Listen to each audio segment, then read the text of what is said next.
आपको ये दो सूर्य क्यों दिख रहे हैं? दोनों जम्बूद्वीप के नहीं। क्यों?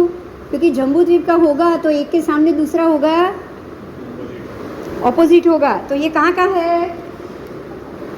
बोलो। आज अरे जम्बू आना बे અને આના 4 તો આ બે આમ હોય તો આ 4 આમ હોય કે નહીં? તો તમને અહીંયાથી આ પાછળનો જતો જતો દેખાય કે નહીં? જો એમાં નાનો મોટો છે તો પણ દેખાય ગુરુદેવ। તમને ખ્યાલ છે ભરત ચક્રવર્તી ઉપર ચડીને 132 સૂર્યના દર્શન કરે છે।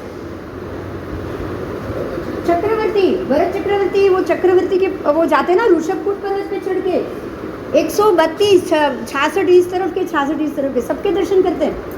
ऋषभकूट पर्वत के ऊपर जाके हर एक चक्रवर्ती नाम लिखते हैं अपना। कूट पे चढ़ेंगे ना ऊंचाई पे, ये सबसे ऊंचा कूट है भरत क्षेत्र का, सबसे ऊंचा कूट। और वहाँ चढ़ के वो 36 66 इस तरफ 66 इस तरफ सबके दर्शन। यहाँ 66 66 हुए गए ना, देखिए आप 66 इस तरफ हुए 66 इस तरफ हुए कि नहीं? हुए कि नहीं साहब? ये पंक्तिबद्ध है, ऐसे घूम रहे, एक के पीछे एक जाओगे उसी को पंक्तिबद्ध बोलेंगे ना। एक के पीछे एक जा रहे हैं, इसके पीछे 36 घूम रहे थे, ये पंक्तिबद्ध नहीं हुए? आओ उसके बाद का फोटो देखो, ये पीछे का जो है ना उसमें आपको यहाँ दिखेगा, देखिए एक लाइट है एक डार्क, हर एक फोटो में ऐसा दिखेगा, नहीं तो दोनों एक जैसा नहीं दिखना चाहिए।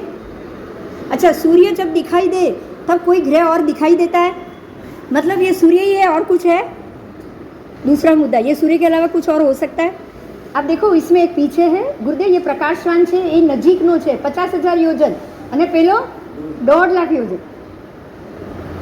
वो 1.5 लाख योजन भी। और भरत क्षेत्र के दो है ना, उसका वीडियो है, एक आप यहाँ से ले रहे हो, दूसरा का यहाँ से ले, और वो ऊंचाई पोलैंड और वहाँ से दिखेगा, वहाँ नाम आएगा। आप लो आगे लो, और देखिए इसमें भी आपको वही मिलेगा। आगे लो, देखिए देखिए इसका शेडो हो रहा है, उसका तो शेडो भी नहीं हो रहा है, बराबर। इसका शेडो हमको नहीं दिखाई देगा क्योंकि सूर्य भी दूर है और वो लवण पानी भी दूर, नहीं तो ये पॉसिबल नहीं है ना, इसका दिखे और इसका ना दिखे, वो पॉसिबल है? पीछे लो और एक और जाने दो, ये भी देखिए भरत का और लवण, अपने आप मालूम पड़ जाएगा ये 1.5 लाख योजन दूर है। उसके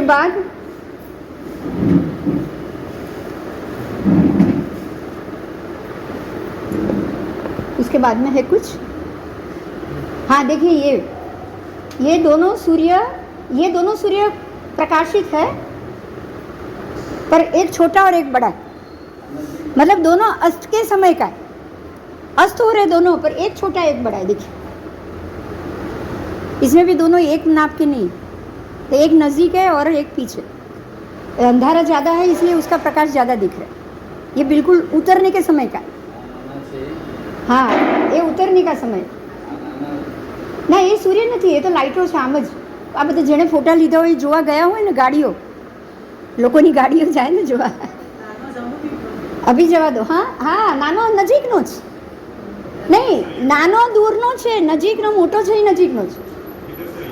हाँ वो नाम जिसमें है उसी में है, फोटो किधर से लिया ये फोटो मुझे नहीं पता। आप देखो इसमें हॉल देखिए, ये देखिए ये नजीक का है और पीछे दूर का है, पीछे का है, पर वो भी अस्त नहीं हो रहा है इसलिए उसका प्रकाश उतना नहीं।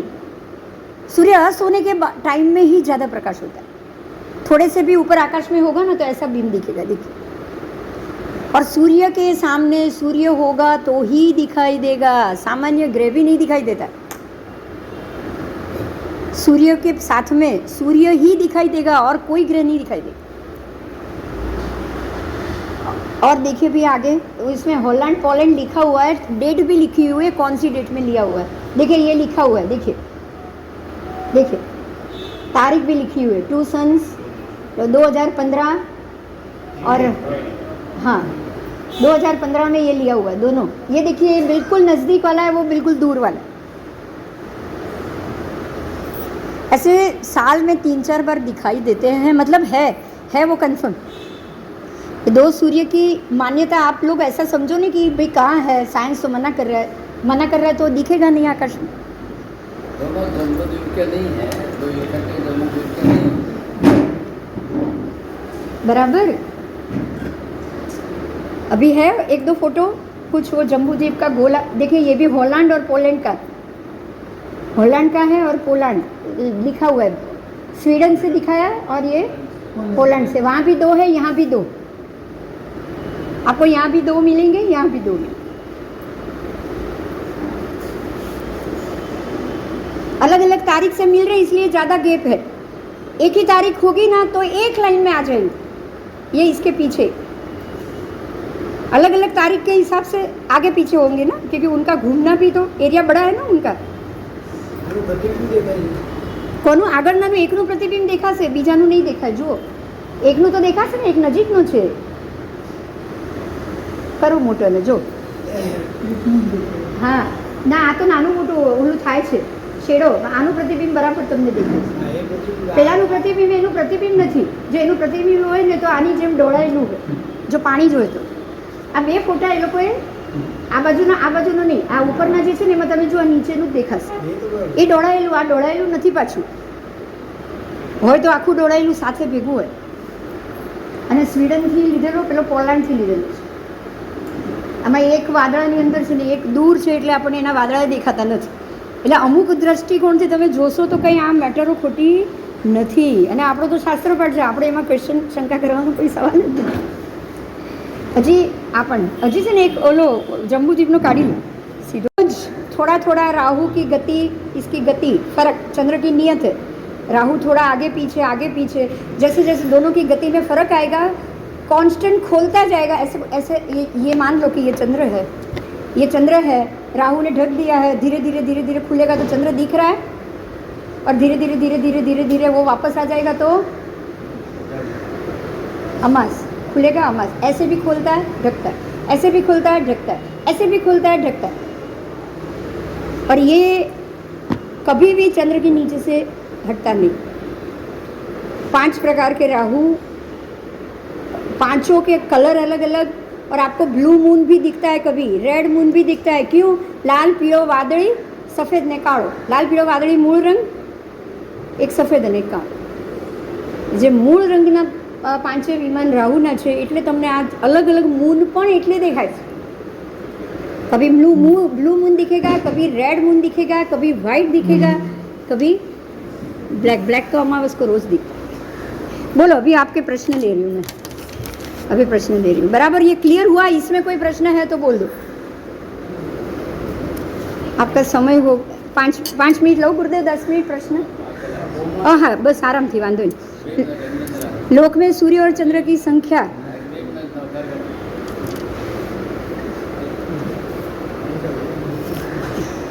ગુરુદેવ કશું નહીં ગુરુદેવ, પણ નહીં ગુરુદેવ, તમને તો ખબર છે, મને બહુ મને આ બધું નથી જોઈતું સાચે।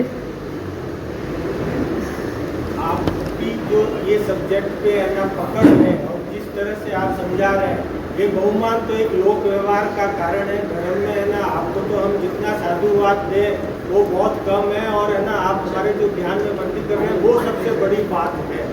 तो ये एक व्यवस्था है संघ की, सामाजिक व्यवस्था, उस हिसाब से कर रहे हैं। आपका समझाने का तरीका भी बहुत अच्छा है, काफ़ी चीज़ों का है ना हमारे को है ना नई नई बातें समझने को मिला। और इसमें जैसे पहले शुरू में मैंने अपने दिमाग में कहा था कि इसको आज नहीं करके और कभी भी आपको समय मिलता है, अगर कंटिन्यू करना है तो, या बाद में भी आप है ना हमारे आप कभी भी बोलो, मैं तो बहुत नज़दीक निकला ही हूँ। आप जब भी बोलोगे मैं आ जाऊँगी, कोई बात नहीं, आप जब भी बोलो मैं आ जाऊँ। आप समय निकाल के पधारे। चंद्रप्रभु जैन संघ समस्त श्रावक श्राविका आपकी खूब खूब अनुमोदना करते हैं, आपको खूब खूब साधुवाद। आपको नहीं पता होगा लेकिन यहाँ पे 4 से 5 बार जो भी महात्मा रुके ना उनको पढ़ाने में दोपहर में आई हूँ। रत्नकीर्ति महाराज जेमना पंचांग में यहाँ शुरुआत करी। आपका निमित्त है, ये संघ आपका निमित्त है। वो जो महात्मा आज 5700 साल का पंचांग हो गया आगम के हिसाब से, और मैं संघ को वो पंचांग दे रही हूँ, उसमें भी मना किया मुझे मेरा नाम नहीं चाहिए, मैं दे रही हूँ। और वो पंचांग की शुरुआत ही यहाँ से हुई आपके संघ से। क्योंकि वो महात्मा को मैंने सबसे पहले पढ़ाया यहीं से ही शुरू किया। हमारे संघ का वो बाकी है कि आप नहीं वो तो सही बात है, ये शंका मेरे पे भी ऋण है, ऐसा नहीं है मेरे ऊपर और भी आज इसका का शिक्षक डे है तो आप गुरु भी यहाँ विराजमान है, गुरु को हम कोटि कोटि वंदन करते हैं। इस प्रकार से हमें हमारी शिक्षा प्रदान कर रहे हैं। उसके बाद में आप गुरु पधारे तो सबके ये लग रहा है ऐसा है जैसे हमारे गुरु भाई हमारे गुरु इस प्रकार संघ के लिए एक अच्छी व्यवस्था कर रहे हैं। और आप जो इतने ज्ञान जैन का जो बाहर निकाल रहे हैं वो सबसे बड़ी मेहनत है। जो अंदर जो ज्ञान भरा पड़ा है वो आप बाहर निकाले। ऐसे ऐसे आप यंग जैसे जुड़ते जाएंगे, पहले 4-5 जुड़े 10 जुड़े, लगता है हमें कम जुड़ रहे हैं लेकिन क्वालिटी जुड़ रहे हैं। यहाँ बैठे जितने भी हैं क्वालिटी जुड़ रहे हैं। उनको अभी जिज्ञासा है, ऐसी जिज्ञासा हो रही है कि उनको आगे चलते जाओ, पढ़ाते जाओ ऐसी जिज्ञासा हो रही है। जो आपके ये अगर 10 लोग भी जान गए ना तो वो 1000 को सिखा देंगे, कोई चिंता नहीं है। चंद्रपुर जैन संघ आपका सम्मान करना चाहता है।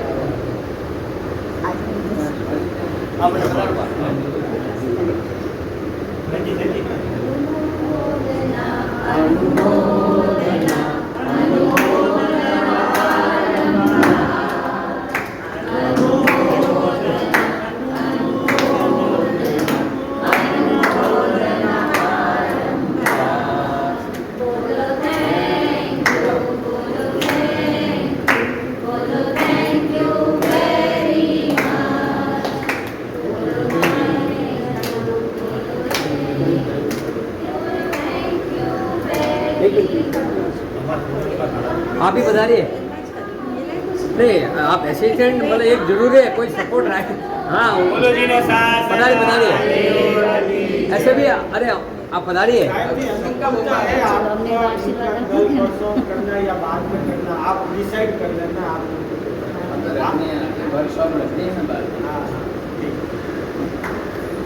हिंदू बहन हमने इतना कंसंट्रेशन तो मैं सीएस एमबीए वगैरह किया उसमें भी नहीं दिया, उतना कंसंट्रेशन आपने सीएस एमबीए किया ना, उसमें कंसंट्रेशन कैसे करना चाहिए ना वो सीख लिया, वो बहुत बड़ी बात है।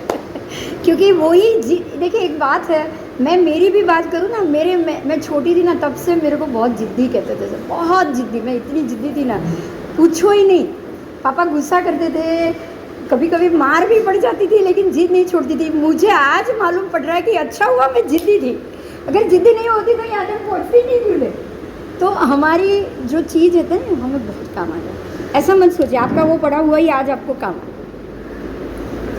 सूर्य चंद्र की संख्या और उनकी गति एवं परिक्रमा आप समझ लिया आपने, ये हो गया बराबर। ग्रहों की परिक्रमा पूर्व से पश्चिम वो भी मालूम पड़ गया, एक ही जगह से आएगा। भरत क्षेत्र के निषद पे आएगा, भरत क्षेत्र में उदय, और निषद में जाएगा भरत क्षेत्र में अस्त, और पांचों में वही व्यवस्था है, तो एक ही समान है। नहीं, मेरा इसमें क्वेश्चन का 2 पार्ट है कि अगर ग्रहों की गति उत्तरायण दक्षिणायन 2 चीज, हाँ बराबर बराबर। जैसे कि मान लो कि ये ग्रह के मंडल है 1 2 3 4 ये 15 मंडल चंद्र के हुए बराबर। और ऐसे ही इसी में 184 नीचे सूर्य के मान लो, सबसे नीचे सूर्य के मान लाएगी। अब ये जो जब भी पूर्णिमा होगी, आषाढ़ी पूनम, कौन सी पूनम? आषाढ़ी पूनम होगी तो चंद्र सबसे बाहर के मांडले में होगा और सूर्य सबसे अंदर के मांडले में होगा, जम्बूद्वीप के अंदर के, और सूर्य अंतिम मंडल में होगा आषाढ़ी पूनम। क्यों? क्योंकि अंतिम मंडल पे अभिजीत नक्षत्र होता है और अंदर के अंतिम पहले मंडले पे पुष्य नक्षत्र होता है। ये नियत है, ये संख्या नियत है। तो आषाढ़ी पूनम के दिन चंद्र अभिजीत में और सूर्य अंदर के मांडले में, अंदर के मांडले में सूर्य होने के कारण आप देखो वो मांडल अंदर का है, बाहर से अंदर जल्दी पूरा हो जाएगा। आषाढ़ महीना आपको सबसे छोटा मिलेगा, मात्र 29 दिन और मुश्किल से 4 या 5 घंटे, मात्र 29 दिन। आप देखोगे ना, समय देखना, गिनती करना, पंचांग से मालूम पड़ जाए। और ये बाहर का मांडला बड़ा होता है, उससे उल्टा पुष्य नक्षत्र में जब चंद्र हो और अभिजीत में सूर्य हो तो पौष पूनम। अभी मंडल की बात है इसलिए समझा रही हूँ, ये नियत है। बाकी के बीच के नक्षत्रों में सूर्य आएगा, बीच में मंडल में आता जाएगा और बीच की पूनम होती जाए। तो ये पोष की पूनम यानी देखिए बाहर के मंडल में सूर्य आ गया, अब उसका अंदर जाना शुरू, मतलब उत्तर दिशा में गमन शुरू, इसलिए उत्तरायण शुरू। और आप देखोगे उत्तरायण आपको पोष की पूनम यानी जनवरी के आजू बाजू ही आएगी। और जब सूर्य पहले मंडल में अंदर, तो अब वो दक्षिण की तरफ गमन शुरू करेगा, उसका दक्षिणायन। तो सूर्य का उत्तरायण दक्षिणायन हर 6 महीने में आएगा, हर 6 महीने बाद। चंद्र का 6 महीने तक तो होगा नहीं ना, हर 15 दिन में उत्तरायण, हर 15 दिन में दक्षिण। तो गति 2 हुई, एक मंडल गति जिसको मंडल घुमा रहा है, रोज सुबह सूर्योदय मंडल घुमा रहा है, और वो सूर्योदय में, रोज के सूर्योदय में आपका सूर्य 2 दिन बाद पहुंच गया, जबकि 1 साल में वो सारे नक्षत्र को पार करेगा। क्लियर हो रहा है? पूरा 1 लाख वो रोज घूम रहा है, और रोज कितना, 2.5 योजन अंदर, उससे ज़्यादा नहीं। तो 2 गति हो गई। जैसे चकडोल में कैसे होती है, चकडोल पूरा पूर्व से पश्चिम घूम रहा है और घोड़ा अंदर बार, घोड़ा अंदर बार घूम रहा है, और चकडोल पूरा पूर्व। अब वो जो घोड़े पे बैठा है वो बोलेगा कि मैं पूर्व से पश्चिम घूम रहा हूँ, तो गलत होगा ना, वो तो उत्तर दक्षिण जा रहा है। तो ज्योतिष चक्र सबको पूर्व से पश्चिम घुमा रहा है। सूर्य अपनी गति रोज 1 मंडल कूदा, दूसरा मंडल कूदा, तीसरा मंडल कूदा। समझ में आया? तो 184 दिन में ये कोने से ये कोने में सूर्य, चंद्र 14.5 दिन में ये कोने से ये। आपने बोला कल के चंद्रमा पे ये ध्यान गया, हाँ, ये चंद्रमा ऊपर है, सूर्य नीचे है, तो सूर्य पे जाने के लिए 123 दिन, मतलब वहाँ पे सूर्य पे नहीं पहुँच रहा है, लेकिन बीच में पहुँचेगा। हाँ। लेकिन चंद्रमा पे 42 दिन में पहुँच गया, चंद्रमा तो ऊपर है। हमारे शास्त्र के हिसाब से नाप एक ही है। अब उन्होंने क्या किया है आपको ये समझना है। जैसे मान लो कि मैं, देखिए गाड़ी का एरिया एक ही है, यहाँ से मुझे अंधेरी आना है तो 1.5 किलोमीटर फिक्स है।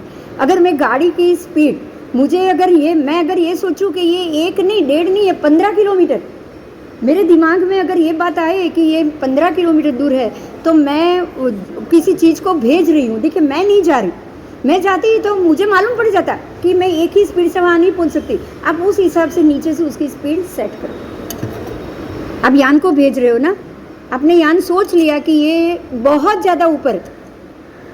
बात समझ में आ रही है? देखिए समझिएगा, आपको पता है ये 15 लाख योजन ऊपर है, तो आप उस हिसाब से उसकी स्पीड सेट करोगे, क्योंकि आपने उसका माप 15 लाख तय किया, इसलिए आप स्लो कर रहे हो। और वही चीज़ बाजू में जब चंद्र पे जाना था, वो बहुत नज़दीक है, इसलिए उसकी स्पीड ज़्यादा रखी और उस हिसाब से उसको भेजा गया। मतलब आप गाड़ी की स्पीड कम, रॉकेट की स्पीड कम घटा रहे हो, एरिया नहीं घटा रहे हो भैया। एरिया भी बताने के लिए 3 लाख नहीं। सूर्य से जा गया ये चंद्रमा पे, और ये जो अभी जा रहा है ये 15 लाख किलोमीटर जाएगा। 15 लाख किलोमीटर, सूर्य तो पहले है, चंद्रमा तो ऊपर है। नहीं, मैं अगर इसको चंद्र की स्पीड से इसको सेट करे तो मालूम पड़े। आप मेरी बात ये समझे नहीं। देखिए मैं जैसे एक कीड़ी चल रही है, समझिए कीड़ी चल रही है और एक कुत्ता दौड़ रहा है, बराबर। अब कुत्ते को मैं कीड़ी की स्पीड पे सेट करूँगी ना, तो अपने आप वही टाइम पे कीड़ी पहुँचेगी, उसी टाइम पे ये पहुँचेगी। अब इस बात को समझिए, रॉकेट को कैसे सेट कर रहे हो वो जरूरी। मैं ये सोच रही हूँ कि ये तो बहुत कम एरिया है, कुत्ते को कीड़ी की स्पीड पे सेट करो। आप यहाँ से भेज रहे हो, आप खुद नहीं चला रहे हो।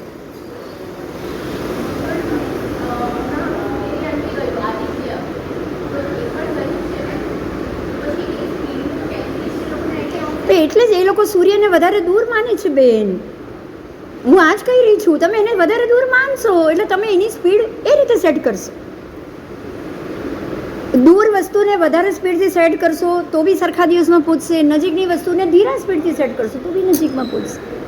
વાત એ ઇમ્પોર્ટન્ટ નથી।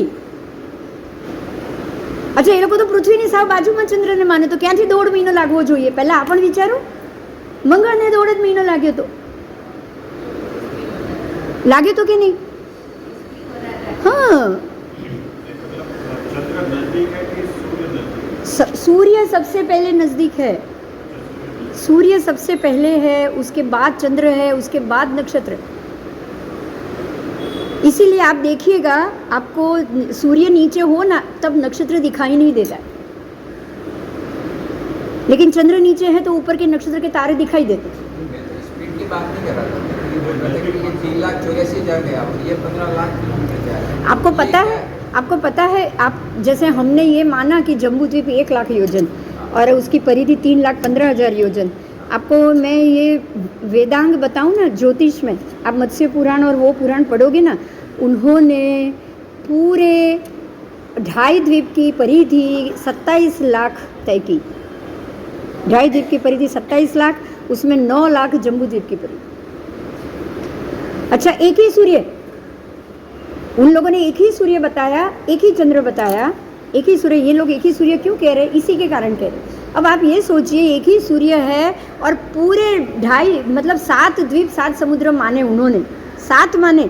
आप सोच सकते हैं कि 7 समुद्र 7 द्वीप तक एक सूर्य घूमा, एक ही सूर्य स्पीड से कैसे जा सकता है? इतना 27 लाख परिधि कितनी स्पीड से 24 घंटे में वापस आ सकता है?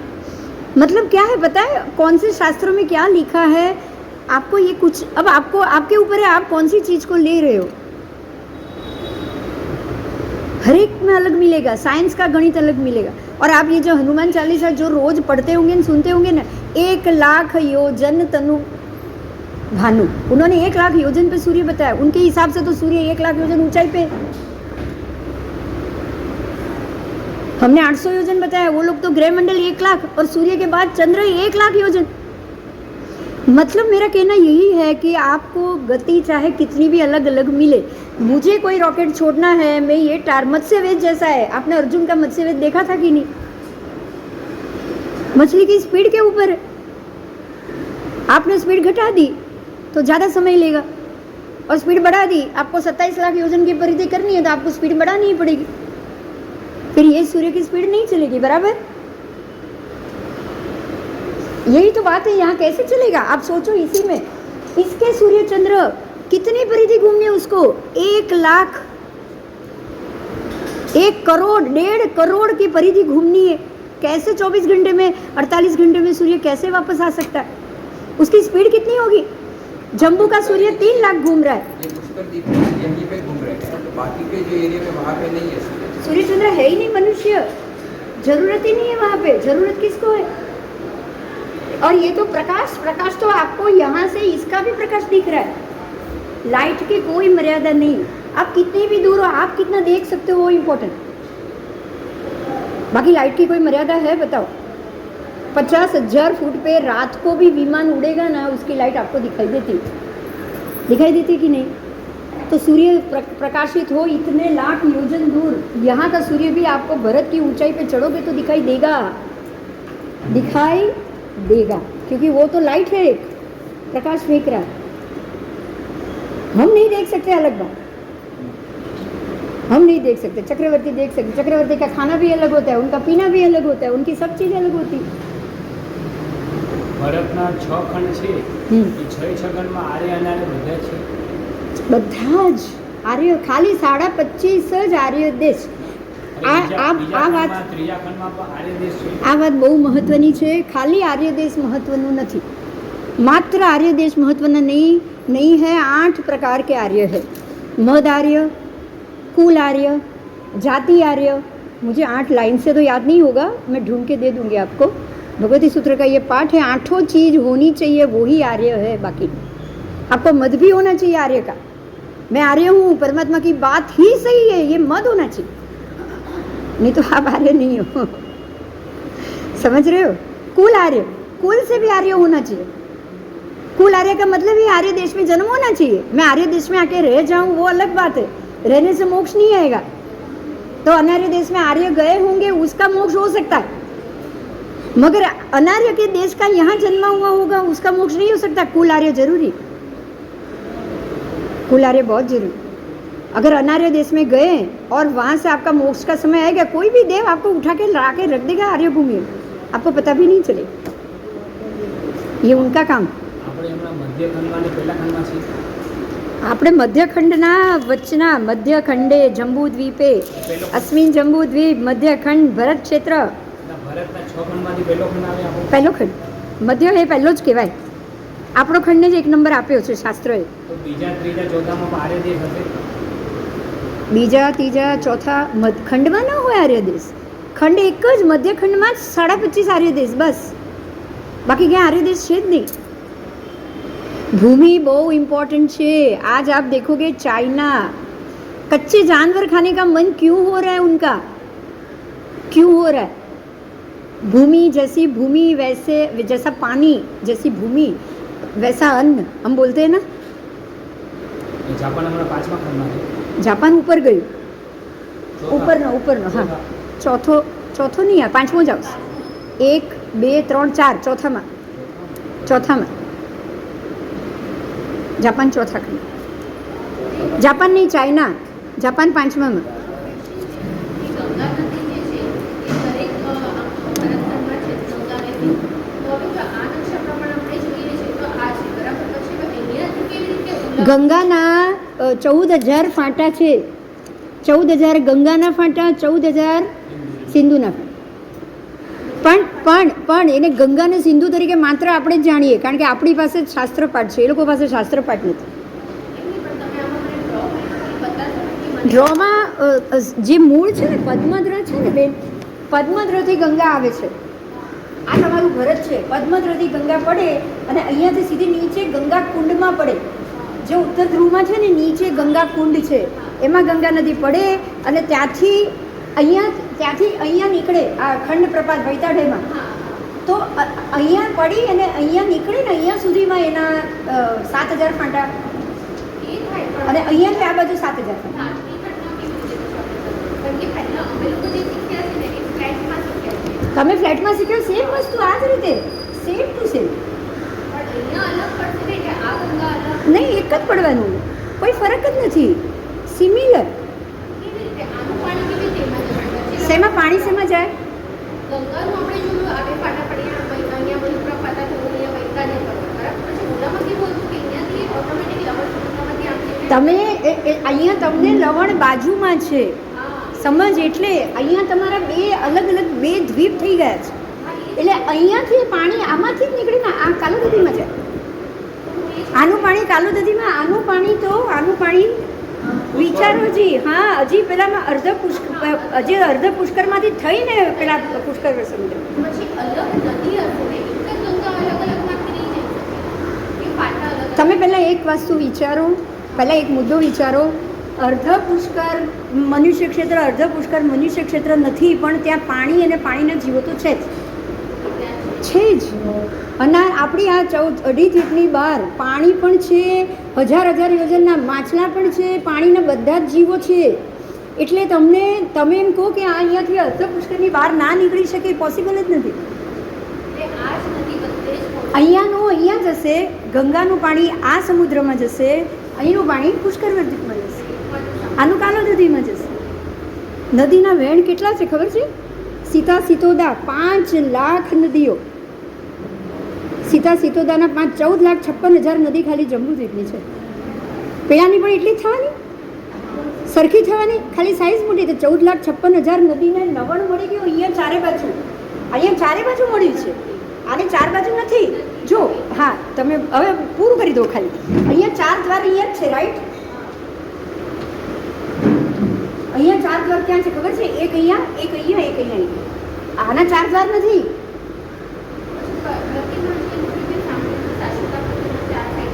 ચાર સાઈડ હોય ને, એક અહીંયા હોય, એક અહીંયા. આખો ઘાતકીખંડ છે આ.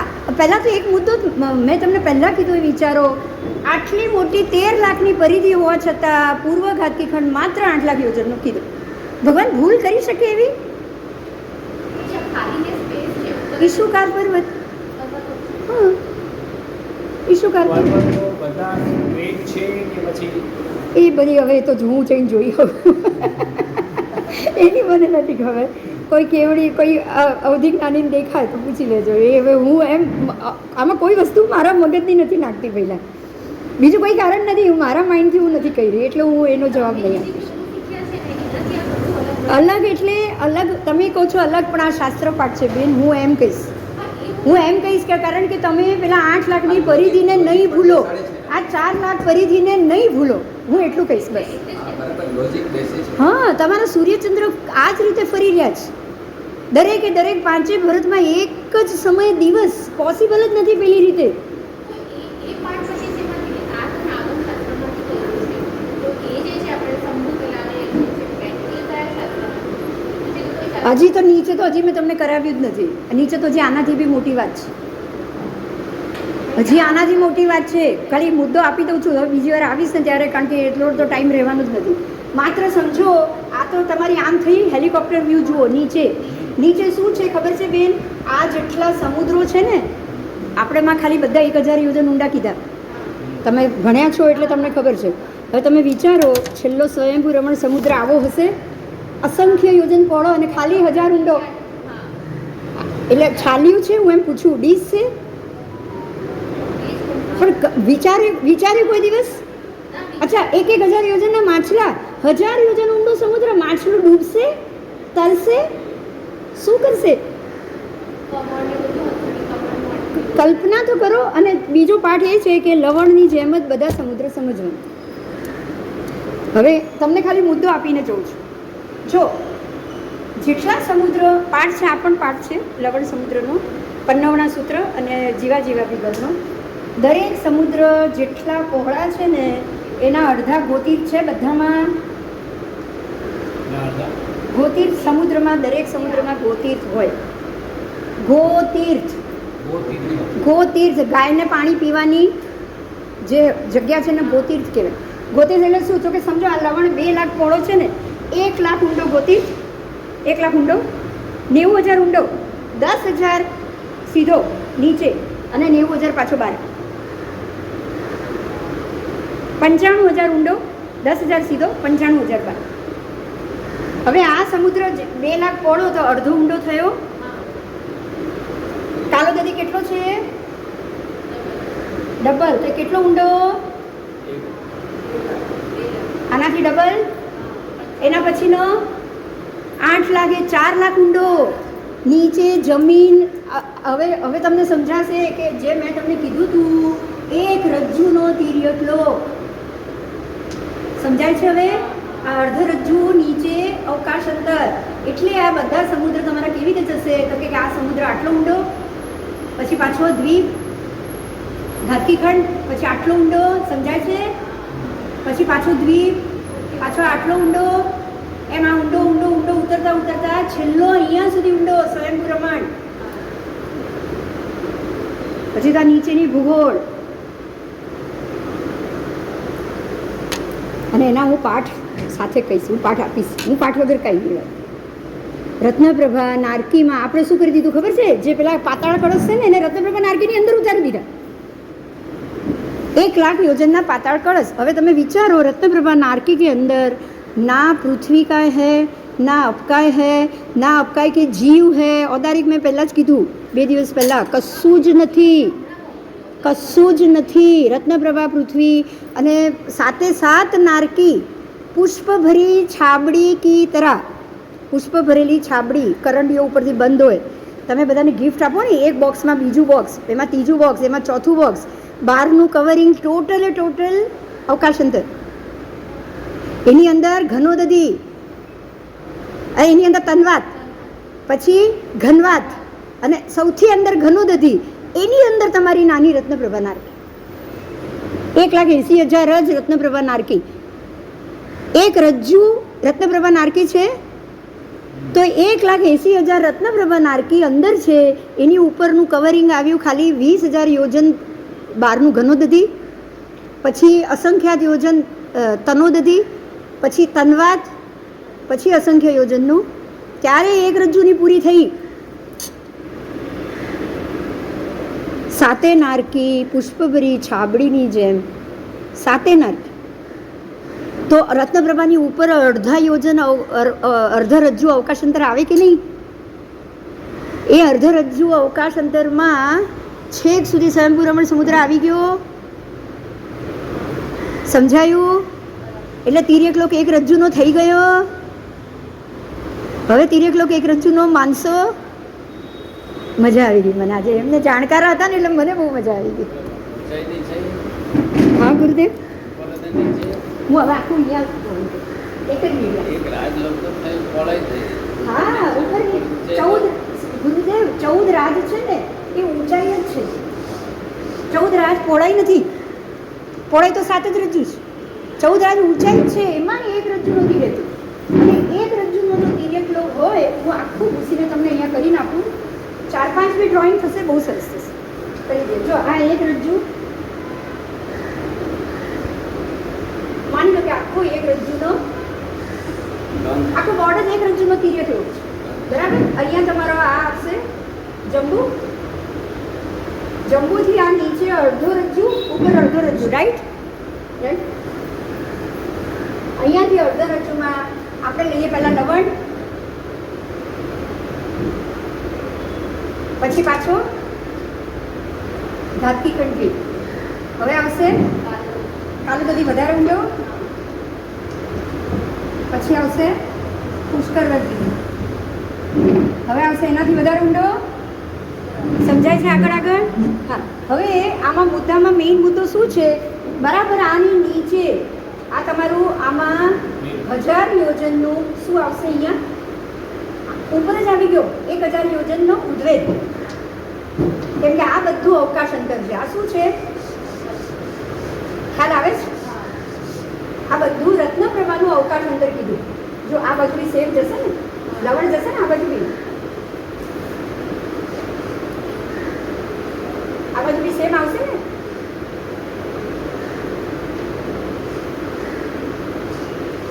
સેમ વસ્તુ જશે ને આ બાજુ પણ, ફરીને આવશે ને લવણ. હવે આ બધું જ અવકાશ અંતર. ખાલી આ જેટલી ભૂમિની નીચે તમારી જગ્યા છે ને એટલી. અને તમને એ ખ્યાલ હશે કે સૌથી ઊંચો જંબુનો મેરુ છે 16,000 યોજન. પેલા 85 જશે, આ 1 લાખ યોજન. એટલે સૌથી ઊંચાઈમાં આ જંબુનો મેરુ સૌથી ઊંચાઈ. અને આમાં જ 1000 યોજન નીચે જમીન છે, અવકાશ અંતરમાં નહીં જાય. આનો ઉદ્વેગ જમીન છે, એ અવકાશ અંતરમાં નહીં જાય, કારણ કે એમાં માટી છે, કાંકરા છે, પૃથ્વીકા છે.